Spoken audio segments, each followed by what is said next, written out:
Hello मेरे दोस्तों, उम्मीद है आप सब लोग खैरियत से होंगे। वेलकम करता हूं आपको अपने आज के नए ब्लॉग में। जैसा कि आप सब लोगों को पता है कि मैं इस वक्त पुर्तगाल में मौजूद हूं और पुर्तगाल के हवाले से तमाम इमिग्रेशन के हवाले से आपको अपडेट देता रहता हूं। स्पेशली आपको ये भी पता लगता रहता होगा कि यहाँ बहुत सारे लोग यहाँ आते हैं और नाकाम होकर वापस चले जाते हैं। हालांकि वो तमाम इन्फॉर्मेशन उन तक पहुँच रही होती है जो लोग नए आ रहे होते हैं, यूट्यूब पर देख रहे होते हैं, फेसबुक पर देख रहे होते हैं। इवन उनको तमाम इन्फॉर्मेशन होती है यहाँ के हवाले से, फिर भी वो नाकाम जाते हैं। तो क्या वजह है उसकी लोगों की यहाँ से नाकाम होने की? पुर्तगाल कैसा कंट्री है? आज मैंने एक अपने बहुत प्यारे भाई को दावत दी है जो कि वेल एजुकेटेड है और मैं बहुत फ़ख्र से बोलता हूँ कि ये भारत से बिलोंग करते हैं और ये शिफ्ट हो गए दुबई, और दुबई से ये यहाँ पर पुर्तगाल आए हैं। कुछ टाइम यहाँ रहते हैं और फिर जब वो सक्सेसफुल नहीं हो पाते या उनके पास कोई स्किल नहीं होती तो वो वापस जाते हैं अपनी कंट्री और फिर रोना धोना शुरू करते हैं कि यार पुर्तगाल ऐसा है, पुर्तगाल वैसा है। तो इनसे पुर्तगाल के बारे में भी जानेंगे और ये भी जानेंगे कौन लोग यहाँ कामयाब है। गुड इवनिंग, कैसे हैं आप रोशन भैया? एकदम फर्स्ट क्लास। थैंक यू आपके सारे व्यूअर को बहुत बहुत धन्यवाद। जी जी और आपसे रब्ता रखते हैं, ये अच्छी बात है। जी जी और जितना मैं आपको जानता हूँ कि आप सही इन्फॉर्मेशन, ग्राउंड इन्फॉर्मेशन आप देते हैं और जो एक्सपीरियंस्ड लोग हैं उसका इन्फॉर्मेशन उठाते हैं जो कि लोगों के लिए बहुत हेल्पफुल हो सकता है, मदद हो सकती है उससे। अच्छा रोशन भाई, मेरी कोशिश पता है क्या होती है? मैं अपने पास से कोई बात नहीं करता जी। मेरी कोशिश होती है कि जितने लोग यहाँ पे आए हुए हैं, यहाँ रह रहे हैं, उनके हालात और उनके एक्सपीरियंस मैं लोगों तक पहुँचाऊँ हाँ जी। जो उनके साथ यहाँ हैपनिंग हो रही है, हाँ जी। ताकि नए आने वाले जो हैं उससे फ़ायदा उठा सकें। पढ़ाते क्या हैं यहाँ जो आप इंटरनेशनल लेवल पे पढ़ा रहे हैं? मैं IBDP का प्रोग्राम होता है और काफ़ी सारे प्रोग्राम्स को मैं डील करता हूँ। मैं एक्चुअली मेरी एक कंपनी है back in Dubai which is still, जो अभी भी काम कर रही है और उसके लिए मुझे हमेशा जाना ही पड़ता है दुबई। हर एक मतलब 2-4-5 हफ्ते के बाद लगता ही रहता है। अच्छा, सही। क्योंकि ऑफिशियल बहुत सारे काम होते हैं, बैंकों के काम होते हैं, तो इस तरह से। बाकी वहाँ पे मेरे पार्टनर हैं जो उसको संभालते हैं और हम लोग एजुकेशन के फील्ड में हैं। पूरी एजुकेशनल कंसल्टेंसी है बेसिकली। ज़बरदस्त। तो इसमें 15 से 18 साल के बच्चों के लिए हमारे पास प्रोग्राम्स हैं जो रिलेटेड टू साइंस है बेसिकली। केमिस्ट्री बायोलॉजी मेरा एक्सपर्टीज़ है उस लेवल के लिए। और बहुत सारे जो एसोसिएट्स हैं मेरे साथ वो मैथमेटिक्स के लिए, फ़िज़िक्स के लिए। तो बेसिकली प्रोग्राम की बात कर रहा था मैं। तो जो इंटरनेशनल एजुकेशंस में IBDP प्रोग्राम बोलते हैं उसको, इंटरनेशनल बैकलॉरेट डिप्लोमा प्रोग्राम। और उसके अलावा हम A लेवल में भी डील करते हैं जो ब्रिटिश करिकुलम है, और AP में भी डील करते हैं जो अमेरिकन करिकुलम है, एडवांस प्लेसमेंट बोलते हैं उसको। तो ये मेनली 3 तरह के प्रोग्राम हैं जिसको हम डील करते हैं। ठीक है, अभी आप यहाँ पुर्तगाल में भी लोगों को पढ़ा रहे हैं, ऐसे ही है ना, पूरी दुनिया से? एक्चुअली यहीं से बैठे बैठे कर रहे हैं, ये ऑनलाइन एजुकेशन का है हमारा। तो ऑब्वियसली हम कहीं भी रहें वर्ल्ड में तो हमें कोई फ़र्क नहीं पड़ता, हम जहाँ भी रहेंगे, क्योंकि वर्ल्ड वाइड सारे बच्चों के साथ हम डील करते हैं। मेरे सिर्फ 3 सवाल हैं आपसे। पहला सवाल मेरा ये है कि क्या दुबई से जो इतनी बड़ी तादाद लोगों की यहाँ पुर्तगाल आ रही है, क्या इनको आना चाहिए? आपका एक्सपीरियंस कैसा रहा इस हवाले से? देखिए, मैं सारे कैटेगरीज़ की तो बात नहीं कर सकता, लेकिन मैं जिस कैटेगरी में आया हूँ मुझे लगता है कि ऐसे कैटेगरी के लोगों के पास कम से कम फाइनेंशियल बैकअप होता है, जो कि बहुत ज़रूरी है। क्योंकि मेरा मोटो इधर आने का, मेरा एम्बिशन बिल्कुल अलग था। ठीक है। क्योंकि आपको मालूम ही है कि हम इंडिया से बिलोंग करते हैं और फिर हम दुबई में 10-12 साल रह चुके हैं, वहाँ पे रह ही रहे हैं अभी भी।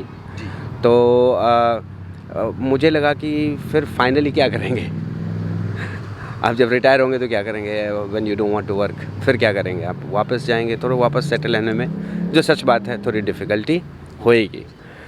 तो और डिफ़िकल्टी क्यों होगी? वो ये नहीं कि मैं नहीं रह सकता हूँ इंडिया में, मैं रह सकता हूँ, क्यों नहीं रह सकता हूँ? आराम से रह सकता हूँ। मेरे गाँव में भी ज़मीन जायदाद है, हम कहीं भी रह सकते हैं, दिल्ली में रह सकते हैं, कोई भी मेट्रो सिटीज़ हैं। बट क्या है कि आप बच्चे को क्या करेंगे? सही। वो बच्चा दुबई में जन्मा है, वहीं पे पला बड़ा है, और फिर दुबई में आप रहते रहते क्या होता है कि जब 12वीं के बाद आपके पास कोई ऑप्शन नहीं बच जाता other than the local universities, जो कि मुझे बिल्कुल भी पसंद नहीं है एजुकेशन के हिसाब से। सही। तो आपके पास ऑप्शन क्या है? ऑप्शन है या तो आप यूरोप भेजें बच्चे को, या अमेरिका भेजें, या UK भेजें, या कनाडा भेजें। यानी कि आपने बच्चे को रखा, 17-18 साल का हुआ, और उसके बाद फिर से उसको आपने जो स्ट्रगल किया उससे आपने उसको 12वीं तक पहुंचाया, उसके बाद अब उसको आप स्ट्रगल करने के लिए छोड़ देते हैं। तो कहीं ना कहीं दिल में बना रहता है हम बच्चे के साथ ही रहे तो ज़्यादा अच्छा है।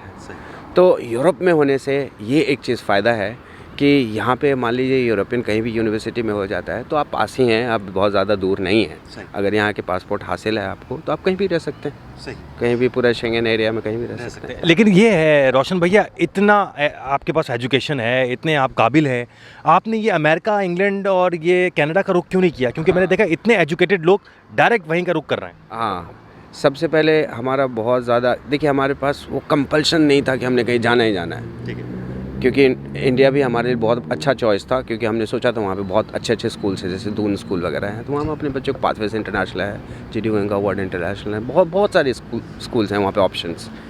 लेकिन उधर जाने का नहीं था क्योंकि बच्चे के लिए, क्योंकि फिर 12th के बाद फिर मैं अपने बच्चे को बाहर भेजना चाहता था। अच्छा, वो हमारा सबसे बड़ा मोटिव था। और जो बच्चा दुबई में जन्मा पला बढ़ा है ना, तो वहाँ पे थोड़ा सा क्लाइमेट की वजह से बच्चे की तंदुरुस्ती के हिसाब से, हालांकि उसका इम्पोर्टेंस शुरू में नहीं पता चलेगा क्योंकि मैं साइंस बैकग्राउंड से हूँ, तो आई कैन अंडरस्टैंड कि हम तो चलो गांव में पले बढ़े, तो हम जिस हवा पानी जैसे माहौल में बड़े हुए, हमारी इम्यूनिटी बहुत अच्छी होती है। लेकिन ये बच्चे जो यहाँ पे मैं तो इनको क्या बोलता हूँ, वो पैकेट वाले बेबी हैं ये सब, तो इनको हवा और पानी और फूड तो अच्छा मिलना चाहिए कम से कम, ये तो उनका राइट है। उनको पता नहीं चलेगा, लेकिन चमक दमक से थोड़ा सा दूर ही सही, लेकिन यहाँ पे वो चीज़ें हैं। ठीक है। अच्छा, आप क्योंकि मैं आपके साथ काफ़ी टाइम रहा भी हूँ, तो मुझे आइडिया है कि आप पुर्तगाल को बहुत ज़्यादा पसंद करते हैं। उसके 3 रीज़न मुझे बता दें, ताकि नए आने वाले जो आ रहे हैं वो अब एक बहुत हाईली एजुकेटेड पर्सनैलिटी से सुन सकें कि क्या वजह है पुर्तगाल में 3 ऐसी खूबियाँ जिसकी वजह से यहाँ आना चाहिए। सबसे पहली बात है कि आप ज़िंदगी में कुछ भी करते हैं, क्या करने के लिए करते हैं? खुश रहने के लिए करते हैं। और खुश रहने का सबसे बड़ा पॉइंट जो है, और सबसे पहला, अगर आप ठीक से इंट्रोस्पेक्ट करें तो आपको पता चलेगा हेल्थ। दुबई में सब कुछ है, चमक दमक शाइन पैसा सब कुछ है, लेकिन आपको कहीं ना कहीं हेल्थ पे कॉम्प्रोमाइज़ करना पड़ता है आपको, क्योंकि हेल्थ के लिए सबसे इम्पॉर्टेंट चीज़ है हवा पानी और खाना। वहाँ मिलता तो है, हवा भी है लेकिन वहाँ पे अगर आप देखेंगे पर मीटर क्यूब कितने माइक्रोग्राम सस्पेंडेड पार्टिकल है, और आप क्या इनहेल कर रहे हैं, पानी का क्वालिटी, फूड आइटम्स हर जगह से बाहर से इंपोर्ट होके आता है। तो ये सारी वजह हैं जिसमें मैं अपने बच्चे को नहीं रखना चाहता था। ये एक सबसे बड़ी वजह है। ठीक है। दूसरी वजह है कि वहाँ पे एजुकेशन अगर आप लॉन्ग रन में देखें तो इट इज़ प्री एक्सपेंसिव, बहुत महंगा है। और उसके बाद फिर आप भेजेंगे 12th के बाद बच्चे को बाहर, तो वो भी आप जोड़ लें आप 1 मिलियन के आसपास, और उससे पहले भी 1.5-2 मिलियन लगा लें।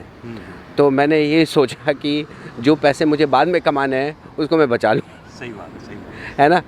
ये 2 सबसे बड़ी वजह है। और तीसरी वजह, आप जब यहाँ पे आते हैं तो खुद ही फील करते हैं कि यू फीलिंग वेरी गुड, मतलब यंग सा फील करते हैं सब कुछ। और मैं एक चीज़ और बताता हूँ, जो लोग यहाँ पे थोड़ा सा जिनके पास फाइनेंशियल बैकअप, मैं उनकी बात करता हूँ कि यहाँ पे अपॉर्चुनिटीज़ बहुत सारी हैं।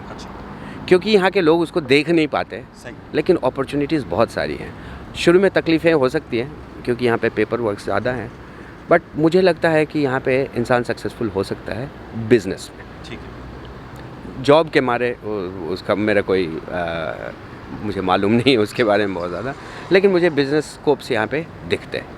मुझे ये बताइएगा, किन लोगों को यहाँ आना चाहिए और किन लोगों को नहीं आना चाहिए? आने वाली तो वजह आपने बता दी, ना आने वाले कौन लोग होने चाहिए? क्योंकि यहाँ पे यूट्यूब पे आपने देखा है, या तरह तरह के लोग बात करते हैं कि यार पुर्तगाल ने बर्बाद कर दिया और पुर्तगाल में काम नहीं है, जॉब नहीं है, हम परेशान हो गए, हम वापस जा रहे हैं। उन लोगों को क्या बोलेंगे? मैं तो सिर्फ यही बोलूँगा, मैं किसी को बोलने वाला कौन होता हूँ कि आप ना आएँ आप आएँ, लेकिन मैं ये बोलता हूँ कि अपना होमवर्क ज़रूर करके आएँ कि आपको सबसे पहले चाहिए क्या वहाँ जाके ना वो, और उसके बारे में अच्छी तरह से पता कर लें कि जिस चीज़ के लिए आप जा रहे हैं उसका क्या स्कोप है। मैं जिस चीज़ के लिए आया था वो भरपूर है यहाँ पे, तो इसलिए मुझे कोई प्रॉब्लम नहीं है। तो आप भी, सबसे मेरा ये रिक्वेस्ट है कि आप किस वजह से आना चाहते हैं। ठीक है। अगर उस वजह से आना चाहते हैं तो उसके बारे में आप थोड़ा आपके जैसे बंदों से पता करें कि मतलब भाई क्या मैं इस मोटिव से आना चाहता हूँ, आप बताएं, सजेस्ट करें कि ये ठीक है कि नहीं है। फिर उसके बाद अपना पूरा होमवर्क करके फिर आए, ताकि आपको यहाँ पे आके फ्रस्ट्रेशन ना हो। ठीक है। अच्छा, आपको यहाँ पे लैंग्वेज में परेशानी हो रही है, या आप तो माशाल्लाह बोल भी रहे हैं थोड़ा बहुत? हाँ, टूटा फूटा तो वो थोड़ा सा शुरू में वर्ड्स वगैरह पिकअप कर लिया। एक ट्यूटर भी रखा है अपने घर पे, आती है वो पढ़ाने के लिए हमें, और हाँ ऐसे ही अगर आप कोशिश करेंगे तो हो जाता है, ऐसा नहीं है कि हाँ मतलब है डिफ़िकल्ट है। लेकिन जब मैंने पता है क्या सोचा, पहले मैंने सोचा कि अच्छा पोर्चुगीज़ तो बड़ा डिफ़िकल्ट है। फिर मैं और मेरी वाइफ ने दोनों बैठ के सोचा कि हमारा हिंदी कितना टफ़ है, अगर हमें किसी को पढ़ाना हो समझाना हो, इट इज़ सो डिफ़िकल्ट। लिखने में ही कितना डिफ़िकल्ट है आप ये सोचें। पोर्चुगीज़ तो कम से कम वो इंग्लिश अल्फ़ाबेट्स हैं, सिर्फ ये एक्स को शीश बोलते हैं और ए को आ बोलते हैं और ई को ए बोलते हैं, है ना। बाकी बहुत ज़्यादा डिफ़िकल्ट नहीं है। ठीक है। अगर आप मुझे लगता है कि अगर आप प्रैक्टिस में रहें, ऑब्ज़र्व करते रहें आसपास के एनवायरनमेंट को और लोकल लोगों से इंटरेक्ट करके अगर उनके साथ कम्युनिकेट करने की कोशिश करें तो मतलब काम चलाओ तो ज़रूर आ जाएगा आपको। बाकी ट्रांसलेटर भी होता है तो उससे भी काम चल जाता है। कम्युनिटी मिली है। अच्छा, आपका बेटा दुबई में भी पढ़ रहा था, यहाँ पे प्राइवेट स्कूल में भी पढ़ रहा है, तो आपको कोई पढ़ाई में डिफरेंस लगा या यहाँ बेहतर लग रही है आपको प्राइवेट स्कूल? प्राइवेट स्कूल दोनों जगह बराबर ही है। हाँ, सिर्फ ये है कि वहाँ पे दुबई में बहुत बड़ा स्कूल था, इंफ्रास्ट्रक्चर उनके बड़े थे, बहुत शाइनी था, पूरा ग्लास का बना हुआ था और पैसे बहुत लगते थे। यहाँ पे उसका आधा पैसा लगता है और फैसिलिटीज़ करीब करीब सारा ही है, कुछ मुश्किल नहीं है। टीचर्स बल्कि मुझे यहाँ टीचर्स ज़्यादा अच्छे लग रहे हैं, ज़्यादा यूरोपियन है और मुझे कहीं ना कहीं लगता है कि ये बच्चे के लिए बहुत अच्छी जगह है। अच्छा। हाँ, हर एक मतलब कोई भी ऐसा टीचर नहीं है जो हमें पजल कर दे या हमें एनोय कर दे, ऐसा कुछ एनोइंग चीज़ नहीं करते ये लोग। अच्छे होते हैं, बहुत रिसेप्टिव होते हैं, सपोर्टिव होते हैं बच्चों के लिए ना, तो ये चीज़ अच्छी है। ये चीज़ तो आप पुर्तगाल को लेके बहुत पॉजिटिव हैं और बहुत खुश हैं यहाँ पे, ऐसे ही है? ये सबसे बड़ी बात है। मैं फिर से रिपीट करूँगा कि आप किस पर्पज़ से आए थे, आपका क्या मोटिव है। मैं जिस मोटिव से आया था, मुझे लगता है कि मुझे वो सारी चीज़ें मिल रही हैं। मैं तो बहुत खुश हूँ। यहाँ पे बाहर निकलो, सांस लो एक लंबी सी, तो अलग अलग तरह की खुशबुएँ आती रहती है जंगल से आसपास, अलग अलग तरह के वो। अब बताइए ये सब सारे मेडिसिनल ट्रीज़ हैं। क्या बात? हाँ, मालूम है आपको, इसका मेडिसिन भी बनता है इसके। अच्छा। हाँ, उसका जो गम निकलता है ना उससे, तो इसकी हवाएं आपको लगती है तो it keeps you fresh and it keeps you healthy. तो बहुत सारी चीज़ें हैं जिसके लिए खुश हो जाना चाहिए यहाँ पे। फूड क्वालिटी अगर आप देखें यहाँ पे, फ्रूट्स की क्वालिटी देखें, मैं सच्ची बताता हूँ दुबई में मैंने फ्रूट्स खाना छोड़ दिया था, तो अच्छा नहीं लगता था। एप्पल्स लाएंगे, इतना वैक्स होगा, बोलेंगे लोग गर्म पानी में धो लो, ये धो लो, लेकिन मन नहीं मानता, मैंने खाना ही छोड़ दिया था वहाँ पर। हाँ, फ्रूट्स की क्वालिटी अमेजिंग, आपको भी मालूम है। और हर एक सीज़न में आपको कोई ना कोई फ्रूट्स मिलता है। सही बात है ना। तो ये तो बहुत ज़बरदस्त चीज़ है। पोटैटोज़ ले लें आप, अगर एक आप आलू खरीदने चले जाएं तो कितने वैरायटी का आलू मिलता है, आप ये बताएं। सही बात। और कितना फ्रेश मिलता है। और यहाँ पे सालों भर पोटैटोज़ उगता है, मालूम है आपको। साइकिल में होता है हमेशा, मतलब आपको फ्रेश मिलेगा। हमारे यहाँ शायद एक ही सीज़न होता है, विंटर्स में निकलता है, बाकी वो कोल्ड स्टोरेज से आता है। यहाँ पे हर एक कुछ महीने में पोटैटोज़ निकलते रहते हैं। सही बात। और भी सब्जियाँ जो भी हैं उसकी क्वालिटी बहुत ही सुपर। तो मेरे दोस्तों, मैंने आपको कामयाब लोगों से भी मिलवाया, मैं जो नए आते हैं यहाँ पे, जो जॉब सर्च कर रहे होते हैं, उनसे भी आपको मिलवाता हूँ। और मेरी कोशिश होती है यहाँ पे हर आदमी से, हर बंदे से आपको मिलवाऊँ, उनके एक्सपीरियंस आप तक पहुँचाऊँ, ताकि आप यहाँ आने का फ़ैसला पहले से कर सकेंगे कि आपके लिए यहाँ आना बेहतर होगा या नहीं। ऐसे ही है, होमवर्क करना बहुत ज़रूरी है, होमवर्क करना वाकई बहुत ज़रूरी है।